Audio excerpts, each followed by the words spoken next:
আপনি আসলেই খারাপ। আমার মতো এত সুন্দর মেয়ে আপনার পাশে হাঁটছে, কই একটু হাসি মুখে কথা বলবেন, তা না করে ঝগড়া করছেন আমার সাথে। ওই সুন্দরী কোথায়? আমি তো দেখতেছি না। কি আমি সুন্দর না? কোমরে হাত দিয়ে দাঁড়িয়ে আছে, চোখ বুলিয়ে দেখলাম হাত পায়ে মোজা, লম্বা একটা বোরকা পড়ছে। বাপরে, এত ঢেকে ঢুকে কলেজে আসবে তা তো কল্পনাও করিনি, তবে ওকে বোরকায় বেশ সুন্দর লাগতেছে। কি দেখেন এমন করে? একটু আগে তো বললেন সুন্দর না আমি। তোমার পেছনে ওই বোরকাওয়ালিটাকে দেখছি, অনেক সুন্দর লাগছে আজ থাকে। কই দেখি তো। মাথাটা ঘুরিয়ে দেখলো তার পেছনে কোনো মেয়েই নেই। দেখতে হবে না, চলো স্যারের রুমে। এক প্রকার হাতটা ধরে টেনে নিয়ে গেলাম প্রিন্সিপালের রুমে। রুমে ঢোকার আগে, স্যার তো বুড়ো। প্রেম করবে নাকি তার সাথে? না, ছি। তাহলে উনি বুড়ো সুন্দর দিয়ে তোমার কি এসে যায়? কিছু না, এমনি। স্যার আসতে পারি? আরে আয়ান, ভেতরে আসো, বসো। জি স্যার, কেমন আছেন? ভালো। মেয়েটাকে চিনলাম না। স্যার, ও হচ্ছে তিতলি, ওসি আসাদ আঙ্কেলের মেয়ে। ও, আমি সব ঠিক করে রাখছি আয়ান। মামনি, তুমি এই পেপারগুলোতে সাইন করে দাও। একটা ফাইল এগিয়ে দিল তিতলির কাছে। তিতলি স্যারের হাত থেকে ফাইলটা নিয়ে সব জায়গায় সাইন করে দিল। সব কাজ শেষ করে বের হয়ে আসার সময় অধিক খাতির যত্ন করে তিতলিকে বাইরে পাঠালো, কারণ ওসির মেয়ে বলে কথা। স্যারের রুম থেকে বের হয়ে, তিতলি তোমার ক্লাস ওদিকে, চাইলে আজকে থেকে ক্লাস করতে পারো। হাতের ইশারা করে ওকে ক্লাসে দেখিয়ে দিলাম। ক্লাসে স্যার ছিল এমন সময়। আজকে ক্লাস করব না, আমি আপনার সাথে পুরো কলেজটা ঘুরে ঘুরে দেখব। এই মেয়েকে নিয়ে অনেক সমস্যায় আছি। প্রিন্সিপালের রুমে থেকে বের হয়ে দ্রুত হাত জড়িয়ে ধরলো। আর এখন যেটা বলছে মোটেও মানতে পারছি না। সেই কবে ক্লাস করছে ঠিক মনে নেই, এই প্রথম। আমার ক্লাস ফাঁকি, পড়াশোনা ফাঁকি, সবকিছু কেমন যেন আস্তে আস্তে আমার কাছ থেকে দূরে সরে যাচ্ছে। আমি রিয়াকে বলছি ও তোমাকে ঘুরিয়ে দেখাবে, আর আমার একটা গুরুত্বপূর্ণ ক্লাস আছে, যেতে হবে আমাকে। অনেক পড়াশোনা করেছেন তো, এবার না হয় আমার জন্য একটু কম করেন। আর ছেলে মানুষের এত পড়াশোনা করার কি প্রয়োজন? আপনি যদি রাজি থাকেন, আমি আব্বুকে বলে চাইলে আপনাকে চাকরি দিতে পারি। এই মেয়ে বলে কি সে নাকি আমাকে চাকরি দিবে? সত্যি কথা বলতে চাইলে দিতে পারো, তা 100% সত্য, কারণ ওর বাবা ওসি, সেই সাথে অনেক পাওয়ারও আছে, সরকারি মানুষ বলে কথা। তবে ও আমাকে চাকরি দিবে এটা শুনে কিছুটা রাগ হলো। বড় বড় চোখ করে কি দেখেন? কত লোক এসে আব্বুর পায়ে পড়ে কান্না করে শুধু একটা চাকরি দেওয়ার জন্য। আর আমি খারাপ বললাম কি? বেকার বসে থেকে কি হবে? আমার আব্বু আবার বেকার ছেলেকে তার মেয়ের হাতে কখনো দিবেন না। তোমার কথা বলা শেষ হলে ক্লাসে যাও, এত বকবক করো কেন? তোমার বাবার চাকরি আমার দরকার নাই। যদি প্রয়োজন হয় আর কি, অগ্রিম অফার দিলাম। তোমার অগ্রিম অফার তোমার কাছে রাখো, ক্লাসে যাও। এই মেয়ে যতক্ষণ পাশে থাকবে বকবক করেই যাবে। দ্রুত এখান থেকে পালাতে পারলেই চলে। তাই ওর হাত ধরে ক্লাসে নিয়ে গেলাম। স্যাররা ওকে সবার সাথে পরিচয় করিয়ে দিল। ও গিয়ে পেছনে একটা মেয়ের সাথে বসলো, আর আমি ওখান থেকে আমার ক্লাসে চলে আসলাম। ক্লাসরুমে দেখি স্যার ক্লাস নিচ্ছে। স্যার আসবো? আজ এত লেট কেন? তুমি তো সবার আগে ক্লাসে উপস্থিত থাকো। ওইটু কাজ ছিল স্যার, এখন যদি ঢুকতে দিতেন তাহলে পায়ের ব্যথা থেকে একটু বেঁচে যেতাম। আচ্ছা যাও, গিয়ে সিটে বসো। স্যারের অনুমতি পেয়ে ক্লাসে প্রবেশ করলাম। পেছনে গিয়ে তিনজন এমনভাবে গেড়ে বসছে, ওই শালাদের সরাইতে গিয়ে আমার হাঁপানি ছুটে গেছে। এরপর কোনো রকম টেবিলের কোনায় একটু করে বসলাম। ভাই হাঁটতে হাঁটতে খুব ক্লান্ত, পাহিজলামি না করে চেপে যার একটু। মেয়ে নিয়ে যখন ভাব দেখিয়ে চলে যাচ্ছিলি তখন মনে ছিল না আমাদের কথা? আরে ও আমার স্টুডেন্ট, আর তোরা পরিচয় হোসনি হবি আর কি। সে কোথাও তো আর পালিয়ে যাচ্ছে না। সেটা আমরাও জানি, তোকে পিছন থেকে এত ডাকার পরও ফিরে তাকাসনি কেন? কই শালা, আমি তো তোদের একটারও আওয়াজ শুনিনি। শুনবি কেমনে? পাশে যে মেয়ে ছিল। মাপ চাই ভাই, আর মেয়ে করিস না। ও আসলে তোদের সাথে পরিচয় করিয়ে দিব। তোর কষ্ট করতে হবে না, আমরা জানি কি করতে হবে। ক্লাস শেষ করে বারান্দায় চারজনে মিলে আড্ডা দিচ্ছিলাম। রিয়া কোথা থেকে এসে কলার ধরে শূন্যের উপর তুলে ফেললো। দেওয়ালে পিঠ লাগানো, আমি ওর দিকে অবাক হয়ে তাকিয়ে আছি। মেয়েটার এত শক্তি আসলো কেমনে? চোখে মুখে যেন রক্ত ঝরছে, আগুনের ন্যায় আমার সামনে যেন ধাউ ধাউ করে জ্বলছে। ওর এমন চাহনি দেখে ভয়ে ভেতরে ঠান্ডায় জমে যাচ্ছি। রিয়া, ব্যথা পাচ্ছি, ছাড়। রিয়া ছেড়ে দিয়ে হাতটা ধরে টানতে টানতে এক সাইডে নিয়ে গেল। এমন জোরে টেনে নিয়ে যাচ্ছে, মনে তো হচ্ছে কোনো ষাঁড়কে জোর জবরদস্তি করে টেনে হিঁচড়ে নিয়ে এখনই জবাই করবে। হয়তো আমিও ওই ষাঁড়ের মতো আজ জবাই হব। কি অপরাধ করলাম কে জানে। মেয়েটা রাগ উঠলে সামনে কাউকে না পাইলে আমার ওপর এসে ঝাড়ে।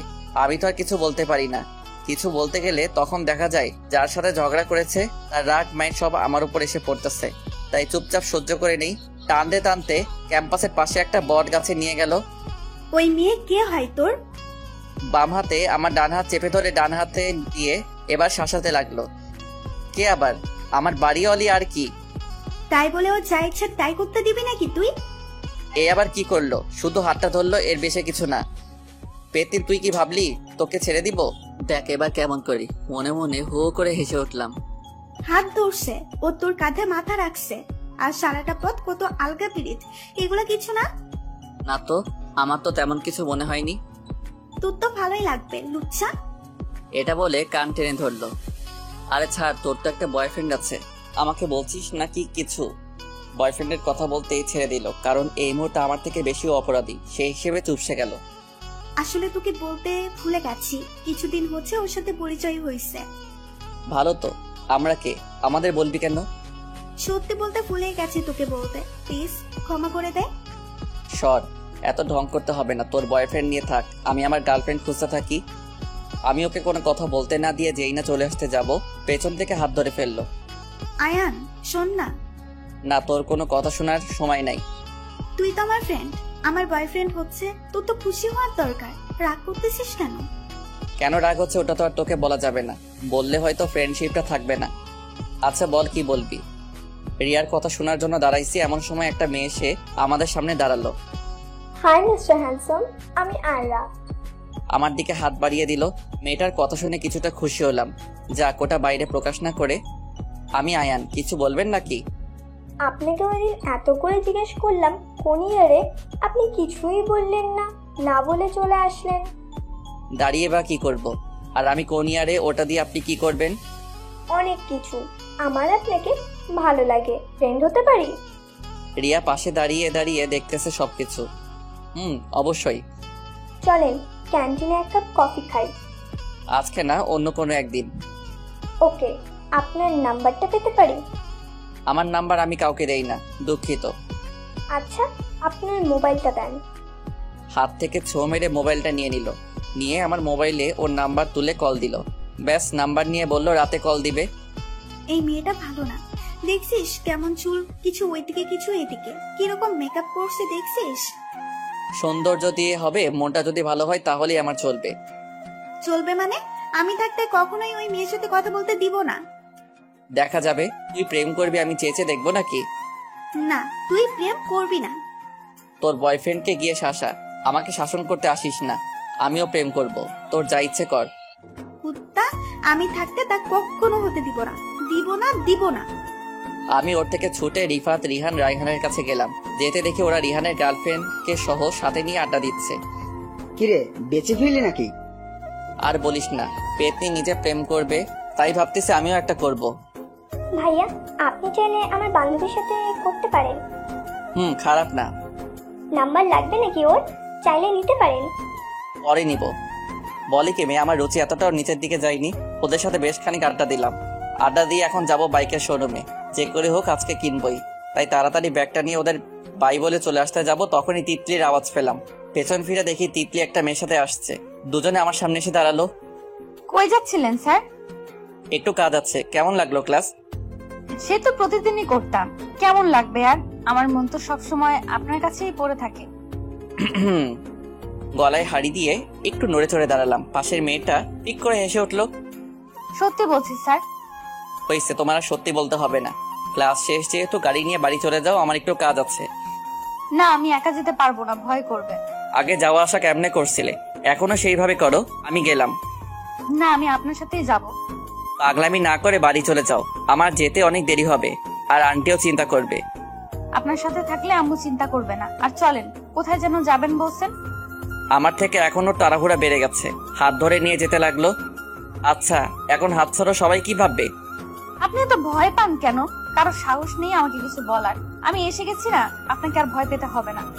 হয়েছে তোমার বকবকানি, চুপচাপ চলো। সারা পথে একটা আওয়াজও যেন তোমার মুখ দিয়ে বের না হয়। বক বক না, দেখবেন তো আমি কি করি। তুমি কি চিজ সেটা আমার থেকে ভালো আর কে জানবে? এখন চুপ করে থাকলে ভালো হবে। কলেজ থেকে বের হয়ে দুজনে হালকা কিছু নাস্তা করলাম। এরপর একটা ট্যাক্সি নিয়ে পরিচিত একটা শোরুমে গেলাম। কেমন আছেন হাসান ভাই? আমি যখন প্রথম ঢাকায় আসি, পড়ালেখার পাশাপাশি ওনার শোরুমে কাজ করতাম। ওই সময় থেকে ওনার সাথে ভালো সম্পর্ক। তবে ওনার এখানে বেশি দিন তেমন ছিলাম না, 1 মাস কি 2 মাস কাজ করছি। এতদিন পর কোত্থেকে উদয় হলে? আছি ভাই এখানেই, তবে পড়াশোনার কাজ নিয়ে ব্যস্ত থাকতে থাকতে কখন যে দিন শেষ হয়ে রাত হয় টেরই পাই না। আপনার কি অবস্থা? আগে বসো তো, পরে কথা বলছি। আরে ভাই এসব বাদ দেন, সময় নাই তেমন, একটা কাজে আসছিলাম। তুমি কাজ ছাড়া এখানে আসবে নাকি? কি লাগবে বলো। যেগুলো নিয়ে বসে আছেন ওখান থেকে একটা দরকার আমার। সমস্যা নাই, দেখো ভেতরে গিয়ে, সামনে শো দিছি, ওখানে ও আছে। আমি গাড়ি দেখতেই ভেতরে ঢুকতেছি, এমন সময় তিতলি, এই সময় কেউ এখানে আসে? আর বাইক নিয়ে কাকে ঘুরবেন শুনি? চলেন, আপনাকে বাইক নিতে হবে না। তোমাকে ছাড়া কাকে নিয়ে ঘুরবো? আর কথাটা একটু মজা করে বললাম, তবে তিতলি এত খুশি হবে কে জানতো। সত্যি? এখন চুজ করো একটা, দেখি তোমার কেমন পছন্দ। ও এদিক ওদিক কিছু সময় দেখার পর দেখলাম ব্ল্যাক কালারের একটা চুজ করলো, সুজুকি। বাইকটা আমার পছন্দ হয়েছে। গাড়ি দাম শুনে কিছুটা অবাক হলেও পরে দাম ঠিক করে টাকা দিয়ে গাড়ির শোরুম থেকে বের করলাম। আমি যাই, তুমি পরে আসো। যান, তবে আমার সাথে নেন। কথা বলতে বলতে ও বাইকে উঠে বসলো, উঠে পেছন থেকে এক হাত দিয়ে জড়িয়ে ধরলো। ওর জড়িয়ে ধরা দেখে একটু হকচকিয়ে উঠলাম। ওই এভাবে ধরো না, আমার শ্বশুরই লাগে, চাইলে কাঁধে হাত দিতে পারো। পারবো না, আমি আগে কখনোই বসিনি। জড়িয়ে না ধরলে যদি পড়ে যায়? পড়বে না, তুমি কাঁধে হাত দিয়ে ধরে। না, আপনি গাড়ি চালান। বেশি কথা বললে এখন যেটুকু গ্যাপ আছে ওটাও ফুল হয়ে যাবে। না থাক, বসো। বেশি তর্ক করলাম না, ওকে নিয়ে বাসার দিকে রওনা দিলাম। পেছন থেকেও জড়িয়ে ধরলো। মাঝে মাঝে গাড়ি স্লো করার সময় ও শরীরের সাথে আমার পিঠ লেপটে যায়। ওর শরীরের সাথে যখন স্পর্শ হয় আমি তখন অন্য দুনিয়ায় পাড়ি জমাই, অন্যরকম এক অনুভূতি। বাড়িতে থাকতে বাইক চালাইলেও কখনো মেয়ে নিয়ে বাইকে উঠি, আমার জীবনে আজ প্রথম কোনো মেয়েকে নিয়ে বাইকে ওঠা। বাইকের সাইড গ্লাসে দেখতেছি ওকে পরীর মতো লাগতেছে, শুধু চোখ দুটো দেখা যাচ্ছে, পুরো শরীর পর্দার আড়ালে। বাড়ির মধ্যে যে তিতলি থাকে ওটার সাথে আর আমার পেছনে বসে থাকা তিতলির মাঝে আকাশ পাতাল তফাৎ। ওর পর্দার ভেতরে চোখ দুটো কেমন যেন বারবার আকর্ষণ করছে। এসব ভাবতে ভাবতে বাসায় চলে আসলাম। তিতলি পেছন থেকে নেমে, স্যার পেছনে এতবার তাকালে তো পরে অ্যাক্সিডেন্ট করবেন। তিতলি এটা বলে সুরসুর করে ও বাড়ির ভেতর চলে গেল। আমি ওর কথাটা শুনে যেন আকাশ থেকে পড়লাম। মেয়েটা এত সময় ধরে তাহলে সব খেয়াল করছে। নিজের কাছে কেমন যেন লজ্জা লাগছে। কোন মুখে গিয়ে ওর সামনে দাঁড়াবো ভাবতেই গা শিরশির করছে। এমনিতে মেয়েটা হয়তো আমার প্রতি কিছুটা দুর্বল, তার উপর আজ আমি নিজে ওর দিকে তাকাচ্ছিলাম। সামনে কি অপেক্ষা করছে কে জানে। বাইকটা ভেতরে পার্কিং করে রুমে গেলাম। ফ্রেশ একটা গোসল দিলাম, রুমে শুয়ে আছি। মোবাইলটা হাতে নিয়ে তাকিয়ে দেখি সন্ধ্যা 6:35। সময়ও অনেক হয়েছে। আসার সময় যেগুলো খাইছি তাতেই পেট ভরপুর। হঠাৎ মনে হলো তিতলিকে পড়াতে যাইতে হবে। দরজা পর্যন্ত গিয়ে আবার ফেরত আসলাম। অনেক আলসেমি ধরছে, একটু শুয়ে থাকলে খারাপ হয় না। যেই ভাবা সেই ঘুম। কত সময় ধরে ঘুমাইছি জানি না। ঘড়ির অ্যালার্ম যখন বাজতে লাগলো তখন মনে হলো সকাল হয়েছে। প্রতিদিন সকাল 6টায় অ্যালার্ম দিয়ে রাখি, সেই হিসেবে বুঝলাম সকাল হয়েছে। বিছানার উপর বসলাম, মাথাটা একটু ব্যথা করছে, কারণ সন্ধ্যায় শুয়েছি আর এখন সকাল। একটু ফ্রেশ হয়ে জিমে গেলাম। এরপর কিছুক্ষণ ব্যায়াম করে চলে আসতে যাব, তখনই সামনে দেখি আসাদ সাহেব। আসসালামু আলাইকুম আঙ্কেল, কেমন আছেন? ওয়ালাইকুম আসসালাম, আলহামদুলিল্লাহ ভালো। কই গেছো এত সকাল সকাল? কোথা থেকে আসতেছো? সকালে উঠে একটু ব্যায়াম করতে গেছিলাম। আপনি কোথায় যাচ্ছেন? আমি তোমার মতো এদিক ওদিক কিছুক্ষণ হাঁটাহাঁটি করছিলাম। মাশাআল্লাহ, আপনার এই বয়সে যে ফিটনেস আঙ্কেল। আন্টি তো আপনার ওপর মনে হয় পুরাই ফিদা। হবে না কেন? প্রেম করে বিয়ে করেছি তোমার আন্টিকে। বাপরে, আপনি তো দেখি মস্ত বড় খেলোয়াড়। আমার পড়ালেখা শেষ হয়ে যাওয়ার পথে, কপালে এখনো একটা মেয়েও জোটেনি। তোমার বয়সে থাকতে আমার ঘরে বউ ছিল, আর তুমি এখনো সিঙ্গেল পড়ে আছো। নসিব খারাপ হলে যা হয় আর কি। নতুন বাইক দেখলাম, এটা কখন নিছো? গতকাল নিছি। আচ্ছা আঙ্কেল আপনি থাকেন, আমার একটু তাড়া আছে। রুমে চলে আসলাম। ওনার সাথে প্রতিদিন কথা না হলেও উনি খুবই মিশুক। আন্টি ঘরে না থাকলে মাঝে মাঝে ওনার সাথে মজা করতাম, সেই দিক দিয়ে উনিও খুব ফ্রেন্ডলি। রুমে এসে ওয়াশরুমে ঢুকে শাওয়ার নিয়ে কিছুটা ঠান্ডা হলাম। ক্ষুধাও লাগছে খুব বেশি। কোনোভাবে প্যান্টটা পরে কিচেনে গেলাম। ফ্রিজ খুলে দেখি তেমন কিছু নাই, কিছু ফলমূল আছে। নিজে যদি কিছু না নিই থাকবে কোত্থেকে। কিস খুলে একটা আপেল নিলাম। এরপর চেয়ারে বসে ল্যাপটপে কিছুক্ষণ কাজ করছিলাম। ভালো লাগছে না এসব, নতুন কিছু ট্রাই করতে হবে মনে হয়। চেয়ারটা ঠেলে আগের জায়গায় রাখলাম। উদ্দেশ্য এখন কলেজ যাব। আলমিরা খুলতেই চোখে পড়লো একটা পাঞ্জাবি। ঈদের সময় রিয়া গিফট করছিল, তেমন একটা পরা হয়নি না, কারণ আমার পাঞ্জাবি পরে আনইজি লাগে। কিছুটা সুতোর হয়, বেশ আরামদায়ক। ব্ল্যাক আমার ফেভারিট হলেও ওটা ছিল নীল রঙের। এক প্রকার হাই হুতা শেষ করে ওটা পরে নিলাম। ড্রয়ার খুলে চাবি ব্যাগ সবকিছু নিয়ে নিচ্ছে। নেমে আসলাম। বাইক নিয়ে গেট দিয়ে যেই না বের হবো, সামনে দেখি দুইটা পরি না মানে রিয়া আর তিতলি। আল্লাহ, ওদের আরেকটু পরে পাঠাইতা, কি দোষ করলাম আমি? ওই আয়ান দাঁড়া, আমি যাবো তোর সাথে। আপু আপনি গাড়ি নিয়ে আসেন, আমি যাব স্যারের সাথে। তুমি তোমার ড্রাইভারকে বলো তোমাকে দিয়ে আসতে, তাহলে তো হয়। আমি যাই ওর সাথে। আমি ড্রাইভারকে বলে দিচ্ছি, উনি আপনাকে কলেজে নিয়ে আসবে। আমার একটু তাড়া আছে আজ। দুজনের একজনকেও নিতে পারবো না, তোমরা গাড়ি নিয়ে আসো। গেলাম আমি। আমি গাড়ি টান দিব, অমনি রিয়া সে পেছনে টেনে ধরলো। ওই কুত্তা, তোরা আজকে আমি খাইছি। তোর এত বড় সাহস, তুই আমাকে ফেলে যাস? স্যার টান দেন তাড়াতাড়ি। আঙ্কেল, আপনি আপুকে কলেজে নামিয়ে দেন। ড্রাইভারকে উদ্দেশ্য করে কথাটি বলল। আমি তিতলিকে নিয়ে গাড়ি টান দিলাম, ও পেছন থেকে শক্ত করে ধরে আছে। আমি চুপচাপ গাড়ি চালাচ্ছি। আমি চুপ করে থাকায় ও নিজে বলা শুরু করলো। স্যার কালকে পড়াতে যান নাই কেন? একটু ক্লান্ত লাগছিল, তাই আর যাইনি। আপনার খারাপ লাগছে? আমাকে বলেননি কেন? তেমন কিছু না, একটু খারাপ লাগছিল। একটু হোক আর বেশি, আমাকে একটা ফোন দিলেই তো আমি চলে আসতাম। ওই জন্য বলি নাই। আপনি আস্ত একটা কিপটা। কিপটা আমি কি করছি? বলতে পারবো না, আমার লজ্জা লাগে। তোমার ইচ্ছে। আজ এত সুন্দর করে সাজগোজ করার কারণ কি? কারোর সাথে দেখা করবেন নাকি? এমনি পড়ছিলাম, বিশেষ তেমন কিছু নাই। আপনাকে আজ যা লাগছে না, ইচ্ছে করছে বুকের ভেতর শক্ত করে জড়ায় রাখি। কথাটা একটু জোরে বলল। ও শেষের লাইনটা ছোট করে বলছে, তবে ওর মুখ কাছাকাছি হওয়ায় শুনে ফেলছি। ধন্যবাদ। আজকের পর থেকে এত সুন্দরভাবে সেজেগুজে আসবেন না। আগের মতো আনস্মার্ট ছেলে হয়ে কলেজে আসবেন। কি কারণে? আর তোমার কথা শুনবো কেন? তুমি আমার স্টুডেন্ট নাকি আমি তোমার স্টুডেন্ট? এত স্যার মারায়েন। আমার কথা না শুনলে কার কথা শুনবেন? আমি কারো কথাই চলি না, তাই কিছু বলেও লাভ নাই। সবার কথা বাদ, আমার কথা না শুনলে গলা টিপে মেরে দেব। তোমার হুমকিকে ভয় পাই নাকি? যেদিন ধরবো সেদিন বুঝবেন। আর কলেজে গিয়ে কোনো মেয়ের সাথে কথা বলবেন না, বিশেষ করে এই রিয়ানা টিয়া, ওইটার সাথে। আমি আরো বেশি করে বলবো। আমার খারাপ চরিত্র বাইরে নিয়ে আসলে তখন পায়ে পড়ে কান্না করলেও ছাড় দিব না। এসে নেন যত পারেন, আমার সময় আসলে তখন দেখাবো। চুপচাপ বসে থাকো, এত কথা বলো কেন? হালকা ধমক দিলেও ও আরো শক্ত করে জড়িয়ে ধরলো, তাই আমি নিজে চুপ হয়ে গেলাম। কারণ সামনে কলেজ, কেউ দেখতে নিশ্চিত ভাববে জামাই বউ। কারণ ওর বোরকা পরা আর আমি পাঞ্জাবি পরা। কলেজে না গিয়ে চলেন না, আজ কোথাও ঘুরতে যাই। তোমার পুলিশ বাবা দেখলে হাত পা ভেঙে মেডিকেলে দিয়ে আসবে। কিছু হবে না, চলেন না প্লিজ। না, আমি কলেজের আগে কোথাও ঘুরতে যাই না, সেটা বন্ধু বলুক বা অন্য কেউ। আমার মতো এত সুন্দর একটা মেয়ে আপনাকে অনুরোধ করছে, তার কি কোনো দাম নেই? না, নেই। আপনি একদম আনরোমান্টিক স্যার। পেছনে এমন একটা পরি বসে থাকলে সবারই তো ইচ্ছে করবে, কিন্তু তোমাকে নিয়ে গেলে উল্টো আমাকে ক্ষতির মাসুল দিতে হবে। কি দরকার শুধু শুধু ওসির চোখ খারাপ হওয়ার? ধন্যবাদ প্রশংসা করার জন্য। আমার উত্তর শুনে চোখ লাল করে মুখ ফুলাই রাখছে, একদম আওয়াজই বের হচ্ছে না। দুজনে কথা বলতে বলতে কলেজে চলে আসলাম। কলেজে ঢুকতে দেখি নীরব ওর ছেলে পেলে নিয়ে গেটের সামনে বসে আড্ডা দিচ্ছে। প্রতিদিন কলেজে না আসলে ও যেদিন আসে সবাইকে নিয়ে বিরক্ত করিয়ে ছাড়ে, আর স্যাররাও তেমন একটা কিছু বলে না। আজকাল পাওয়ার আছে যার, রাজ্যেও তার। কথাটা মিথ্যা মনে হলেও ওটাই সত্যি। নতুন মালটা কেড়ে আজকে তো পুরাই হিরো হয়ে গেছিস, ব্যাপার কি? গাড়ি নিয়ে ঢুকতে ওরা রাস্তা আটকে দাঁড়ালো। তোর সাথে ঝগড়া করে মুড অফ করতে চাই না, পরে আসিস।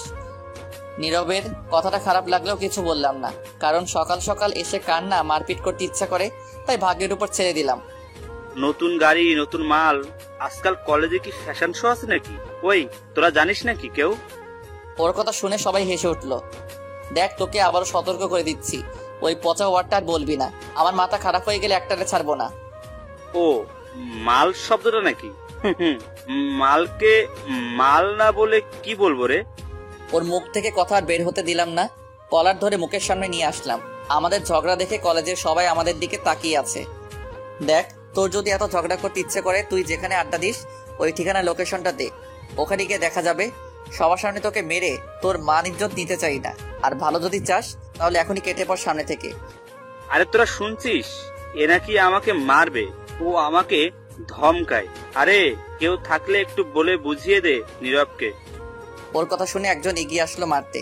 আমি ওই কুত্তার বাচ্চার হাত ধরে পেছনে ঘুরিয়ে নিলাম। তোরা মনে হয় এমনিতে মেনে নিবি না, দেখা যাক কি হয় আজকে। হাতের ওই ছেলেটাকে ধাক্কা দিতে ও গিয়ে মাটিতে মুখ থুবড়ে পড়লো। আমি গাড়ি স্ট্যান্ড নামিয়ে নামতে গেলে পেছন থেকে তিতলি জড়িয়ে ধরলো। স্যার আমি থাকতো আপনাকে কখনো মারপিট করতে দিব না, প্লিজ যায়েন না। কিছু হবে না, তুমি নামো। না, আপনাকে আমি যেতে দিব না, চলেন স্যার, এর কাছে বিচার দেই। তোমার স্যারে এদের কিছু করতে পারবে না, যা করার আমাকেই করতে হবে। ছাড়ো। 1 মিনিট গাড়িতে বসেন, আমি এক্ষুনি আব্বুকে ফোন দিতেছি, এরপর এসে সবগুলোর এই গণ ধোলাই দিবে। ও আমার ধমক শুনে না ভয়ে আরো শক্ত করে ধরে রাখলো। দরকার নেই আঙ্কেলকে বলার, ভাগ্যক্রমে বেঁচে গেলি, না হলে তোদের কি করতাম টেরি পাইতি না। আমি গাড়ি টান দিয়ে ওদের সামনে থেকে চলে আসলাম, তবে পেছন থেকে চিৎকার করে বলল, শেষবারের মতো ছেড়ে দিলাম, আমার ছেলেদের গায়ে হাত তোলা তোকে হারে হারে টের পেতে হবে। ইডলিকে সাথে নিয়ে আড্ডার দিকে যাচ্ছি, এমন সময় আয়রা এসে হাত ধরে হাতে বসলো। আপনি আমার ফোন রিসিভ করেননি কেন? আপনি আমাকে ফোন দিলেই তো ধরবো, না আসলে কেমনে ধরবো? ওই দিন তো ঠিক গেছিল ওই নাম্বারে, আপনি কিছু করেন নাই তো? ওই দিন আয়রা নাম্বার নিয়ে যাওয়ার পর আমি সুযোগ বুঝে ওর নাম্বার লক লিস্টে ফেলে দিলাম। করলে হয়তো করতে পারি, এখন এত কথা বলার সময় নাই। আপনি আমার হাত ছাড়েন, আর কিছু প্রয়োজন হলে বলেন, না হলে সরে যাচ্ছি আমি। আপনার পাশে মেয়েটাকে? আমি তিতলির দিকে তাকিয়ে আছি, কি বলবো ওকে? স্টুডেন্ট বললে হয়তো আঠার মতো লেগে যাবে, তাহলে অন্য কিছু কি বলবো? আমার স্টুডেন্ট, আর কিছু? এত বড় মেয়ে আপনার স্টুডেন্ট হয় কেমনে? এত কিছু বলার সময় নাই, রাস্তা ছাড়ো। আপনি এমন করেন কেন? চলেন আজকে কফি খাবো। আমার ইচ্ছা নাই আজকে। না থাকলেও যেতে হবে। আয়রা আমার হাত ধরে এক প্রকার জোর করে টান দিয়ে নিয়ে যেতে লাগলো। এমন সময় তিতলি যেটা করলো, তুই স্যারের হাত ছাড়। আয়রার মুখের সামনে গিয়ে ওর দিকে তাকিয়ে দেখি রেগে ফায়ার। এত সময় ধরে তো খেয়াল করা হয়নি। তুই তুকারি করছো কেন? আমি তোমার সিনিয়র। আমার কাছে সিনিয়র জুনিয়র সবাই সমান। এখন তুই স্যারের হাত ছেড়ে সোজা এখান থেকে ভাগ। মুখ সামলে কথা বলো। তুমি আমাকে চেনো? তিতলি চুপ করো। আর আয়রা আজকে না অন্য একদিন যাব, আপনি এখন ঝামেলা না করে চলে যান। এমন বেহায়া মেয়ে অনেক দেখেছি স্যার। আর শোন, তুই আজকে থেকে স্যারের ধারে কাছেও ঘেসবি না, না হলে খবর আছে তোর। তোমাকে একটু ছাড় দিতেই তুমি মাথার উপর উঠে যাচ্ছ। কলেজে হেঁটে আয়রাকে একবার জিজ্ঞেস করে দেখো, তখন পরে এসে আমার পায়ে পড়বে। তুই মনে হয় আমাকে চিনিস না, সমস্যা নেই, আসছি তো সবে মাত্র, একদিন জেনে যাবি আস্তে আস্তে। ওই তোমরা থামবে? তিতলি চলো এখান থেকে, সবাই দেখছে। নেক্সট টাইম তোকে যেন আমার সামনেও না দেখি। বাপরে, ও যেভাবে হুমকি দিচ্ছে শুনে তো আমারই ভয় হচ্ছে। আস্তে না আস্তে ধমক দেওয়া শুরু করলো, পরে কি করে কে জানে। আমি তিতলিকে কোনো রকম টেনে টুনে ওখান থেকে নিয়ে আসলাম। আড্ডায় যেতে সবাই আমার দিকে তাকিয়ে ভূত দেখার মতো অবাক হয়ে আছে। রিয়া মুখ বাঁকা করে অন্যদিকে তাকিয়ে আছে, বড্ড অভিমানী কুত্তিটা। তিতলি, ওরা হচ্ছে আমার বন্ধু রিফাত, রিহান, রায়হান। আর অন্যদিকে তাকিয়ে আছে, ওকে তো চিনোই। আর বন্ধু, তোরা কাল পরিচয় হতে চেয়েছিলি না, নে এখন পরিচয় হ। তিতলি আমার পাশে এসে বসলো। হাই, আমি রিফাত, আপনি? আমি তিতলি ভাইয়া, স্যার তো একটু আগে পরিচয় করাই দিল। ও সরি আপু। রিফাতের দিকে তাকিয়ে দেখি ওর মুখটা ফ্যাকাশে হয়ে গেছে। এখন বুঝ শালা, ওই দিন আমার কেমন লাগছিল। মামা, তুই গাড়ি নিবি আমাদের বললি না কেন? আর এত টাকা পাইলি কই? তোদেরকে আমাকে দেখে ফকিনি মনে হয়? শালা, এতদিন তো ফোনের মতো মনে হতো, এখন একটু বড়লোক ছেলেদের মতো লাগছে। ধুর, তোর মাথা শালা। আমি আগের যে আয়ান এখনো সে আয়ান, পার্থক্য কোথায়? ভাই, এমন টাইট ফিটিং কাপড় চোপড় পরে বডি দেখায় যদি হাঁটিস, আমার পিচিটাও তোর পিছনে লেগে যাবে। তুই না পারলে আমাকে দিয়ে দিস। শ্রেয়া তো দেখতে মাশাআল্লাহ। আমি শ্রেয়ার একটু প্রশংসা করতেই পেটে অনুভব করলাম ছোটখাটো একটা খামচি পড়েছে। ভাই, এতদিন পর একটা গার্লফ্রেন্ড হইলো, ওইটার দিকে নজর দিস না। এর মধ্যে শ্রেয়া চলে আসলো। আমাকে নিয়ে কি বলছেন আপনারা? আর আয়ান ভাইয়া, আপনাকে দেখতে পুরাই আগুন লাগছে আজ। ধন্যবাদ, তোমার বান্ধবী পছন্দ হলেই হলো। ও, আজ আপনাকে দেখলে পুরাই পাগল হয়ে যাবে। উঠলাম, রিয়ার দিকে তাকিয়ে দেখে ও ওখানেই গেড়ে বসে আছে, আমাদের দিকে তাকাচ্ছেও না। ওই মুটকি, তুই যাবি না? না, আমার ভালো লাগছে না, তোর যা। রিফা, তোরা সামনে হাঁট, আমি ওকে সাথে নিয়ে আসছি।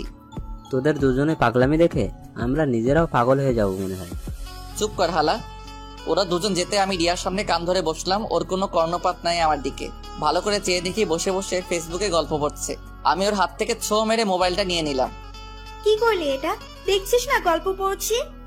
আমার থেকে গল্প বেশি হয়ে গেছে নাকি, তাই নিয়ে ফেললাম মোবাইল। তোর থেকে অনেক বেশি মূল্যবান গল্প। কি বললি কুত্তি? আমার থেকে গল্প বেশি তোর জন্য? হুম। রাগ করছিস নাকি জানো? সরি, এদের কান ধরতেছি। কান ধরে দাঁড়িয়ে আছি, ম্যাডামের রাগ কোনোভাবে কমছে না। এখান থেকে যা তোর, এসব ঢং ভালো লাগছে না। সরি বললাম তো, এবারের মতো মাফ করে দে। এখন ওর, তোকে নিয়ে ঘুরতে যাব। আমি যাব না, তোর ইচ্ছে হলে তুই যা। ওর কুত্তি, তোকে ছাড়া একা কিভাবে ঘুরবো? যা তো, বক বক করিস না এখানে, এইসব প্যাসাল ভালো লাগছে না। আমি ওর কথা শুনে কিছু চুপসে গেলাম। এত ডেকে গেছে, কেমনে যে রাগ ভাঙাই মাথায় ধরছে না। এখন নতুন নতুন বয়ফ্রেন্ড হইছে, আমাদের সাথে আর যাবি? ভালোই তো, আমিও যাব না। ক্লাসে গেলাম আমি।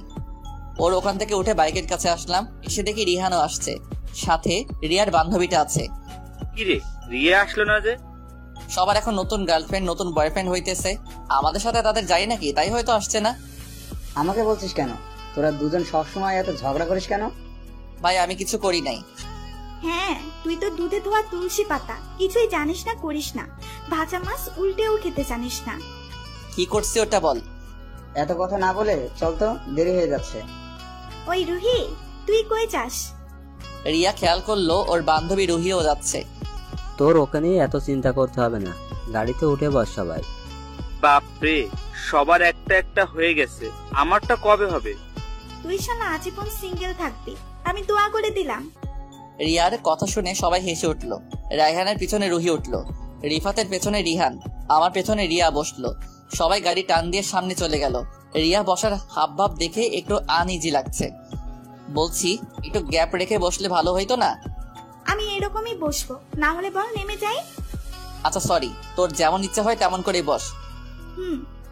আমি গাড়ি চালাচ্ছিলাম, রিয়া পেছন থেকে আষ্টে পৃষ্ঠে জড়িয়ে ধরে আছে। ওর চুলগুলো মুখে এসে পড়তেছে, ওর চুলের গন্ধে আমি পাগল হয়ে যাচ্ছি। সামনে রিফাত, রিহান, এর পেছনে রায়হান, রুহি, ওদের পেছনে আমরা। তুই গাড়ি নিছিস, আমাকে জিজ্ঞেস করলি না কেন? হঠাৎ করে নিয়ে ফেলছি। হঠাৎ করে কে নিতে বলছে তোকে? আচ্ছা গাড়ি থেকে নেমে যা ইচ্ছে শাস্তি দিস, এখন চুপ করে বস। গাড়িতে বসে কথা বলতে পারি না আমি।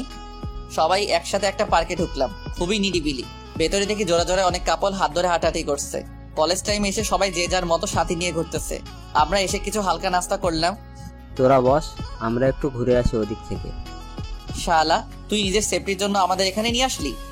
সত্যি বলতে ওটাই, ঠিক করে কথা বলার জন্য সময়ও পাচ্ছিলাম না, তাই এখানে নিয়ে আসলাম তোদের সহ। শালা, তোর এমন চিন্তা থাকলে তো আমি কখনো আসতাম না। আমার পিচ্চিটারে নিয়ে আসা উচিত ছিল। কুত্তা, তুই এখন সবার প্রেম পীড়িত দেখে এখন চলে মর, এটাই তো শাস্তি। চল জানু, ওরা এখানে বসুক, আমি আর তুই একটু নিম গাছের হাওয়া খেয়ে আসি। তোরা কই যাচ্ছিস? বস, সবাই মিলে আড্ডা দেই। না, চল আয়ান, ওইদিকে। আমরাও কি করব, চল ঘুরে ঘুরে সবার রোমান্স দেখি। রিয়া আর আমি একটা নিম গাছের নিচে এসে বসলাম। অবশ্য পার্ক কর্তৃপক্ষ আগে থেকে বসা জায়গা করে দিয়েছে। আমাদের পেছনে গাছের আড়ালে একটা কাপল বসছিল। ছেলেটা মেয়েটার কোলে মাথা রেখে শুয়ে আছে, আর মেয়েটা মাথার চুলে বিলি কেটে দিচ্ছে। কি এক রোমান্টিক সিন!